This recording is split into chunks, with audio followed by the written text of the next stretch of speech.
مهارة التواصل والتفاعل. لما الكلاينت يجي لك بيبدأ يكلمك بيقول لك هو عايز يعمل ايه بالظبط، هنا لازم تكون منصت جيد. ما ينفعش اللي انت تمام ماشي حلو ده ما ينفعش. لازم تكون منصت جيد، والانصات هنا اللي انت بتسمع وبتقاطع لو في حاجة مش فاهمها بحيث ان انت تفهمها. يعني مثلا انا كنت قاعد مرة في مكان ما، كان في كلاينت قاعد مع مونتير بيكلموا على حاجة معينة هو عايز يعملها في الفيديو.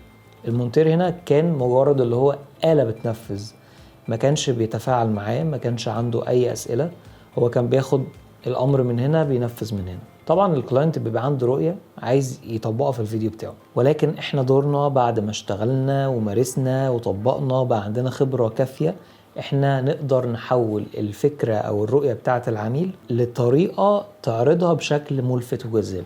فهنا لازم اسمعه هو بيقول ايه بالظبط، وبعدين اخش على تاني حاجة وهي طرح الاسئلة. لازم اسأله مجموعة اسئلة عشان افهم واتاكد من الكلام اللي هو قاله لي، واكد له اللي انا فاهم هو قال لي ايه. فاول حاجه لازم نسمع كويس جدا، تاني حاجه لازم نوجه اسئله ونعمل ريفيجن سريعه على الكلام اللي هو قاله قبل ما نبدا في مرحله التطبيق، سواء هنصور او هنمنتج.